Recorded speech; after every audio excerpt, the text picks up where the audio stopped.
బిర్యానీ తిందామని garden street kitchen కి వెళ్ళాం నేను మా దోస్తు. ఈ రెస్టారెంట్ చంపాపేట్ మెయిన్ రోడ్ మీద ఉంటుంది. నేనైతే ఫస్ట్ టైం వచ్చినా, మా ఫ్రెండ్ లాస్ట్ టైం వచ్చిందంటే టేస్ట్ బాగుంటది అని చెప్పి మళ్ళా తోలుకొచ్చింది ఇక్కడికి. మనం లోపలికి ఎంట్రీ కాగానే రైట్ సైడ్ లో వాష్రూమ్స్ ఉన్నాయన్నమాట, హ్యాండ్ వాష్ చేసుకోవడానికి. నార్మల్ గా కొన్ని రెస్టారెంట్లలో చేతులు కడుక్కోనికి వాటర్ రావు, అదేంది సర్ఫ్ నీళ్ళు కూడా బెటర్ కొందరు అయితే. ఇక్కడైతే అన్ని బాగానే మెయింటైన్ చేస్తున్నారు. సందులోకి పోదాం అనుకున్నా, అయితే పైన స్టాఫ్ ఓన్లీ అని ఉంది. తిరిగి మళ్ళీ పైకి ఎక్కుతుంటే లెఫ్ట్ సైడ్ లో కూర్చున్న పోరాడు అప్పటి సంది రీల్స్ చూస్తా ఉన్నాడు సెల్ ఫోన్ లా. ఇక లోపలికి అయితే వచ్చినాం, బాగానే నీట్ గానే ఉంది మొత్తము. అమ్మాయి మెనూ పట్టుకొని వస్తుంది.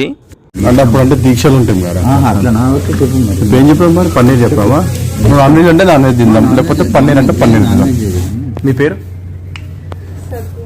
సత్యకి మేము బటర్ నాన్ అలాగే తెలంగాణ చికెన్ ఆర్డర్ ఇచ్చాము. ఆర్డర్ ఇచ్చిన 5 నిమిషాలకే వెంటనే తీసుకొని వచ్చింది ఆనియన్ సలాడ్. మావుడు ఆస్తి పంపకాలు షేర్ చేస్తున్నాడు సలాడ్. 1 2 3 4 నిమ్మకాయ విండిండు.